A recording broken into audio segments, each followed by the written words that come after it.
My name is Zena Barakat. I was a producer on Casino Jack in the United States of Money. Now, you picked Jack Abramoff's topic, and he's a guy who, let's face it, people are trying to drag him out of the news. Now, when you initially approached and said, this is going to be our next project, were people kind of hesitant because they're like, nobody cares about Jack Abramoff anymore, Fox News isn't covering it, MSNBC doesn't bring him up, and the only person who used to bring him up, it seemed, was Colbert when he would ask how much money has Jack Abramoff given you. Right. I started working on this film in 2007, and people were still talking about Jack Abramoff a lot in the news, but I think, and at that time it was very difficult to get interviews. It was really hard, and we have worked on the film off and on for 3 years, and the benefit of that was that we got some key interviews towards the very end of the process with Bob Ney, with Adam Cadan, and I think it makes the film a lot more interesting for that reason. And so, yes, I think no one wants to talk about Jack Abramoff, especially in Washington. People don't want to be associated with Jack Abramoff. And I tried very hard to get a lot of interviews, and people would just hang up on me the minute I said Jack Abramoff. But I think we were lucky enough to have a little bit of time, and with people kind of forgetting about him, more people agreed to do interviews. So that was lucky. Was there a feeling at the beginning that you were almost like on a hot crime scene, and that everybody knew this can and will be used against me if I say something wrong on a videotape? Yeah, I think a very common thing in Washington is guilt by association. So I think people were very scared that if they were going to talk about Jack Abramoff saying good or bad things, no matter what they said, they did not want to be in a film about Jack Abramoff. So that was a big challenge for us. I think with time, we were able to develop some relationships and get some people to agree to do interviews. But yeah, I think that's a common thing in Washington. It happens all the time. I mean, did you discover when you're interviewing people that there would be really long pauses between the question and how they would phrase the answer? I don't know. Not necessarily. I think, I don't know. It wasn't that bad. I mean, I think, it's not that bad. It wasn't like one of the classic things, my lawyer will answer this. Did anyone bring their lawyers a lot of times to keep them off camera? No one brought their lawyer. So it was a good shoot then. Yeah. Yeah, we were lucky. Especially in Washington, we were lucky that no one brought their lawyer. And people talk about eating at Jack Abramoff's restaurant. I have not heard anyone say that they miss eating at Jack Abramoff's restaurant. But, a lot of staffers, a lot of Bush staffers, a lot of congressional staffers did get free meals at Jack Abramoff's restaurant. A lot of congressmen, I don't know if I said that too, but a lot of people got free meals and free drinks at Jack Abramoff's restaurant. They probably miss it for that. I heard the food was just okay, though. Yeah. TGI bribe days? I heard the food was just okay. But there are a lot of other restaurants run by lobbyists still in Washington, owned by lobbyists. As this process developed, how was your reaction towards Jack Abramoff and his dealings? Did you find yourself really obsessed with it, or?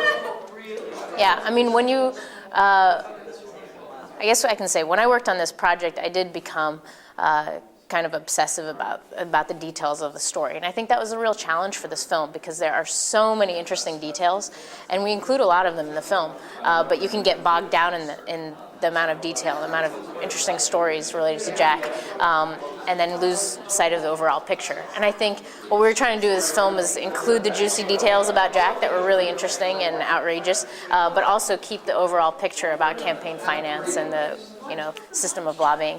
I think we did that pretty well. Now, have you found out if there's a new Jack Abramoff in town working the Indian casino racket or not?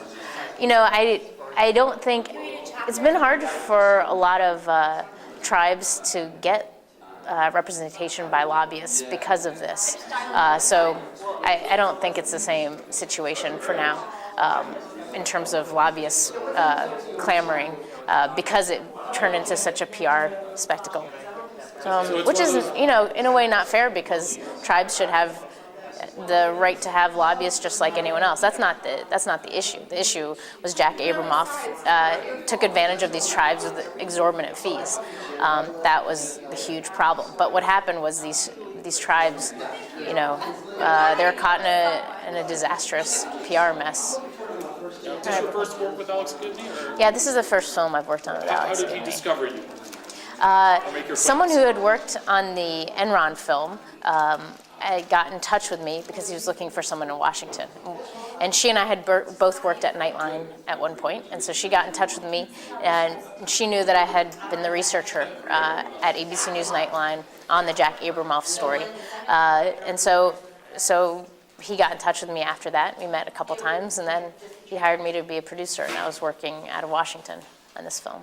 So you had already stopped working for Nightline at that point? Yeah, yeah. Well, you were able to double dip your resources, I take it, on that? Or, No, I wouldn't say. I mean, well, no, as far as contacts and stuff that you did previously. Yeah, and so I knew a lot about the Jack Abramoff scandal from working at ABC News. So when Alex Gibney got in touch, who was looking for a Washington-based producer, I was able to bring that past experience into this film. Now, how is it shooting around Washington at this point? Because I've heard horror stories of people who would get yanked by the cops immediately, especially if they shot near the Saudi embassy and stuff for a location. Is it still pretty much have your permits in line, or the police will come visit you? I think one of the most difficult places to shoot in Washington is around the Capitol, the U.S. Capitol. Capitol Police keep coming up to you and asking you for permits, and that is really difficult. Elsewhere in Washington, I didn't have that experience, but anywhere around the Capitol, or especially inside the Capitol, forget it. It's really difficult Were you guys going for to smaller documentarians. cameras on those type of shoots or not? We didn't really go inside. We didn't go inside the Capitol. We asked for permission, but we weren't given permission to shoot inside the Capitol. Were you amazed how many senators didn't want to talk to you? Yeah.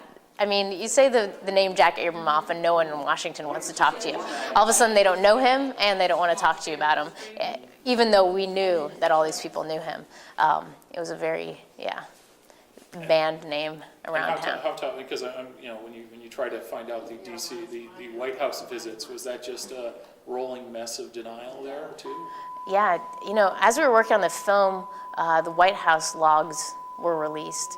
CREW, which is Citizens for Responsibility and Ethics in Washington, we interviewed the director of that organization, Melanie Sloan, for our film, and they filed a lawsuit and were able to get the White House to release a lot of the logs.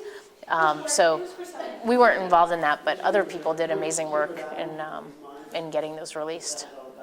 And that pretty much verified that Jack was visiting Dick Cheney more than just on major holidays and stuff. Yeah. Jack was a frequent visitor to the White House. What was your favorite, this can't be true moment when you were doing the research, or at least when you were doing the interview? Was that one moment of, I gotta double check this is too much? Yeah, let me try to think. There's one story that didn't make it in the film that was like that, but I'm trying to think of something that was in the film. I mean, it's also ridiculous. I'd say the craziest story that I learned about in this film is when Jack Abramoff was playing Indian tribes off of each other. He was hired by Louisiana tribe to shut down gaming in Texas. So he was getting money from an Indian tribe, funneling the money through a nonprofit, getting that money to Ralph Reed, and they were rallying Christian conservatives in Texas to get gambling overturned in Texas. And what that did was shut down an Indian tribe's gambling operation in El Paso. So after that happened, Jack Abramoff went to El Paso and he said, hey, you know what? I will come and help you open your tribe again. So he was playing people off of each other. He was the one who shut them down in the first place, and then he was asking for money, and he got $4.2 million from that tribe in 3 months to try to open them up again. And he was unable to do it. He failed in his efforts, but the fact that he is playing his clients off of each other in order to make more money, it was just a crazy story.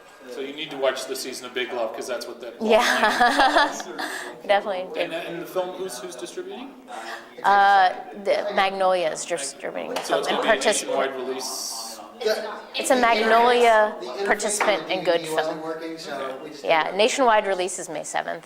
May 7th. Yeah. Thank you so much. Thank you. Thanks.